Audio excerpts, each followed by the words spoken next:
Bom, pessoal, dando continuidade, então, sobre sistemas de aquisição de dados, esses sistemas, eles possuem alguns tipos de variáveis de entrada e saída, que são chamadas entradas e saídas analógicas, e essas entradas e saídas analógicas elas recebem normalmente sinal elétrico, né?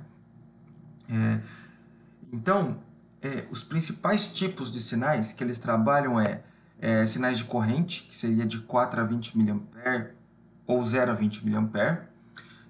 Outra possibilidade é quando é em forma de tensão, que é 0 a 10 volts ou menos 10 a 10 volts, também é possível, isso aqui em corrente contínua. Em alguns casos de transformadores de corrente, para medição de corrente específico, pode ser de 0 a 5 amperes, não é muito comum ser utilizado. As mais comuns são 4 a 20 mA e 0 a 10 volts mesmo. Então, quando trata-se de uma entrada, eu vou ter um conversor analógico digital, e quando é uma saída, ele vai trabalhar como um conversor digital analógico, certo? A gente viu que algumas especificações técnicas, né, sobre a questão da taxa de amostragem, o teorema de amostragem. Então, uma especificação é a taxa de amostragem, que é medida em frequência, quer dizer, o quão rápido ele consegue fazer essas amostragens do sinal que ele está recebendo, que está gerando, né, no caso da entrada ou saída. Normalmente, essa taxa de amostragem é um valor, é a maior frequência possível, mas pode ser que existem possibilidades de ajustar em alguns casos. E outra coisa que é importante é a resolução, né? Que seria o quão sensível é aquele sinal, né? Qual pequena variação que ele consegue medir. Então aqui tem alguns exemplos de ligações dessas entradas analógicas, né? Então, por exemplo, a gente tem aqui um instrumento de 4 fios, 3 fios e um instrumento de 2 fios 4 a 20 mA. São formas diferentes de fazer a ligação da instrumentação até, no caso aqui, de uma entrada analógica. A resolução, tanto da entrada como da saída analógica, na verdade, ela é medida em bits, né? Então, eu vou ter ali resolução de 8 bits, 10 bits, 12 bits, né? Quanto maior o número de bits, melhor eu consigo representar aquela grandeza, né? Mais sensível eu consigo perceber variações daquele sinal. Então, por exemplo, se eu pegar uma resolução de 1 bit, significa que eu posso dividir aquele sinal em apenas dois valores, né? Ou é 0 ou 1. Uma resolução de 2 bits, eu já poderia dividir aquele sinal em 4 valores aqui, né? Então, vamos pensar 2 bits, se fosse de 0 a 10 volts, eu teria, por exemplo, aqui 0 volts, 3.33 volts, 6.66 volts e 10 volts. Seriam as divisões possíveis dele, né? Por isso que normalmente essa resolução pelo menos aí 8 bits para cima, tá? Normalmente é mais que isso. Então o que acontece? Se eu estiver medindo a pressão, por exemplo, e for um sensor de 4 a 20 mA, quando eu estiver passando 4 mA vai representar 0 bar de pressão, quando for 20 mA vai representar 10 bar de pressão. Ou se for de 0 a 10 volts e estiver medindo de 0 a 100 graus, 0 volts, 0 graus, 10 volts, 100 graus. Essa é a conversão que ele vai fazer. Bom, quando a gente fala em entrada, a gente tem basicamente aí a entrada por conversor AD, que basicamente ele vai receber esse sinal analógico e vai converter no valor digital, de acordo com aquela resolução em bits que tem, né? Na verdade, esses conversores AD, ele tem muita diversidade de tecnologia, configuração, existem coisas bem simples ou bem complexas, tá? Tem uma grande variedade de tipos aí. E a entrada também pode ser por porta digital, que nesse caso ele até é uma entrada digital mesmo, né? Mas ele utiliza contadores na entrada. Então, por exemplo, se eu quero medir a rotação de um motor e eu colocar um encoder, o encoder vai mandar um trem de pulso 010101, ele vai contando esses pulsos e vai sabendo qual que é a rotação que já foi dada no motor. Ou, por exemplo, eu quero medir a vazão de uma tubulação. Eu coloco um sensor tipo turbina, cada vez que a turbina roda, ele gera um pulso, e eu sei que cada pulso é um tanto de volume de água que passou. Ele faz a conta e mede, né? É outra possibilidade de fazer uma medição por porta digital. Nas saídas da mesma maneira, né? Normalmente eu uso aqui a saída por conversor DA, ele recebe o número e transforma aquele número no sinal analógico, lá 4 a 20 mA, 0 a 10 volts, tá? Bastante utilizado em diversas, também tem várias grandezas, várias possibilidades aí. Então eu vou ter isso em sistema embarcado, tipo Arduino, ESP, ou um CLP, ou um equipamento de aquisição de dados tipo da National Instruments, por exemplo. E eu também tenho essa questão da saída por porta digital, que ela vai gerar um trem de pulsos ali para poder gerar aquela saída, né? Então, por exemplo, eu tenho uma temporizada quando eu tenho tipo um PWM. Então eu vou ligando, desligando, ligando, desligando, de repente da porcentagem que ele ficou ligado e a porcentagem desligado, eu consigo gerar um sinal analógico ali, né? Como se fosse um sinal analógico. O Arduino, por exemplo, tem essa questão do PWM aqui, né? Ou ele pode ser simplesmente dados que vai liga, desliga, para poder enviar sinal. Então, ou eu posso transformar ele com um conversor DA, mas também eu posso fazer um trem de pulso, tipo um PWM, para uma saída.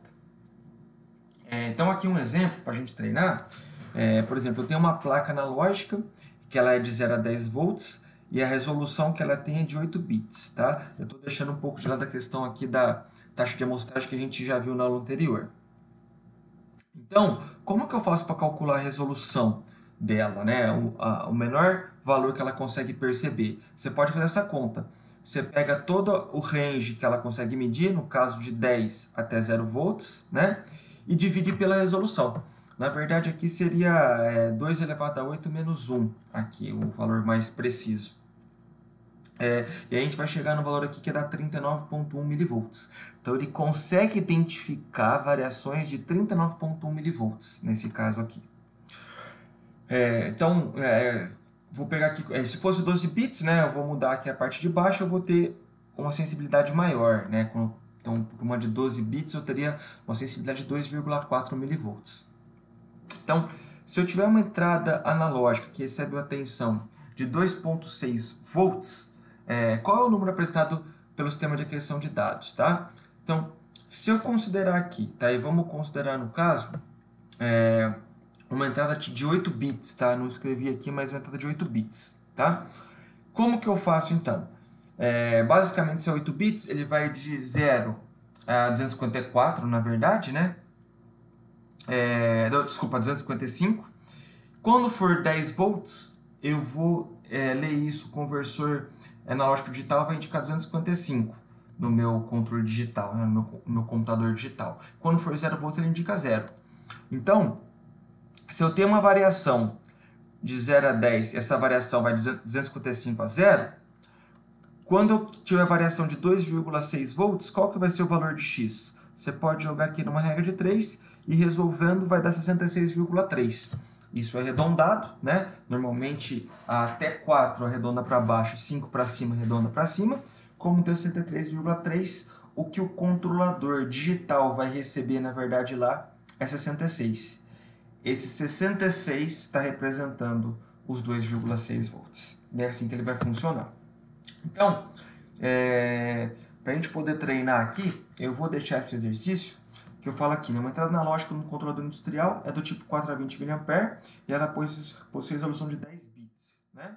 E ela está sendo utilizada para fazer a leitura de um transistor de temperatura que vai de 0 a 250 graus. Então, eu estou medindo 0 a 250 graus, ele gera lá de 4 a 20 mA um sinal analógico ainda, e aí eu vou converter para o meu ambiente digital em 10 bits. E eu faço algumas perguntas, né? Considera o transmistor esteja calibrado, qual o valor indicado lá na memória do CLP, né? Qual o valor digital que ele recebe se a temperatura tiver 150 graus, qual a resolução de temperatura medido, eu não quero saber a resolução da corrente de 4 a 20 mA, eu quero saber a resolução lá do sensor de temperatura, que eu consigo medir. E caso a memória do CLP indique 420, né, se o CLP receber 420, qual o valor de corrente que está chegando naquela entrada analógica dele, tá? Então as respostas estão aqui. Tentem fazer esses exercícios para testar o conhecimento aí. Aqui eu peguei um caso de um datasheet, né, de uma folha de dados de um controlador lógico programável, né, que basicamente poderia ser separado como um controlador digital no nosso sistema de controle. Então você percebe aqui que ele tem informações das entradas digitais dele, das entradas analógicas dele, né? Então, de entrada analógica, esse controlador tem duas entradas, tem vários detalhes aqui, né? Mas no caso dele, ele opera de 0 a 10 volts, esse é o tipo da entrada que ele possui. A resolução dela é de 10 bits e o conversion time, né, o máximo que eu consigo trabalhar com aquela amostragem quando eu faço a leitura é de 625 microsegundos, que é bem rápido, né? Então, aí eu consigo achar a informação da resolução e dessa taxa de amostragem, que também o pessoal utiliza o nome de sampling rate, tá? Mas é o tempo que eu vou demorar para entreler o sinal e colocar para dentro do meu controlador digital. Se for um processo cíclico, né, isso vai ser repetido ciclicamente. Bom, o que você precisa saber de importante na hora de você especificar o sistema de aquisição de dados, né? Basicamente, você precisa ter conhecimento de quais tipos de sinal você precisa medir ou precisa gerar, se vai ser um PWM, se vai ser um sinal senoidal, se vai ser um sinal ruidoso, como isso vai estar. Se é necessário condicionamento, tratamento de sinal, será que o sinal está muito ruidoso? Seria importante eu aplicar um filtro passa baixa nesse sinal, por exemplo, né? O quão rápido é necessário adquirir ou gerar as amostras do sinal, né? O quão rápido eu preciso fazer, qual que é a frequência de amostragem que eu preciso para poder ter um bom desempenho na reconstrução do sinal ou futuramente já pensando em controle digital, né? Se eu vou conseguir controlar adequadamente e qual que é o erro que eu posso ter, né? Então, por exemplo, se eu precisar de uma leitura muito precisa, provavelmente eu vou ter que ter uma resolução maior. Se eu não precisar de uma coisa tão precisa, eu posso utilizar uma resolução menor, né? E pensando um pouquinho nos sistemas de controle, a dinâmica do processo também é importante, né? Então, se eu tiver um processo muito lento, tipo, vou controlar a temperatura de um forno, dinâmicas lentas, talvez eu possa ter uma amostragem mais lenta. Agora, se eu for controlar, por exemplo, o posicionamento do gatilho lá de uma impressora, eu tenho que ter muito mais rápido isso, tá? Mas isso são algumas questões que precisam ser pensadas na hora de fazer a especificação desses sistemas aí. Bom, aqui está a bibliografia utilizada. Eu vou lançar também uma lista de exercício para vocês poderem treinar esses conhecimentos aqui e disponibilizar o material no Moodle. Obrigado, gente.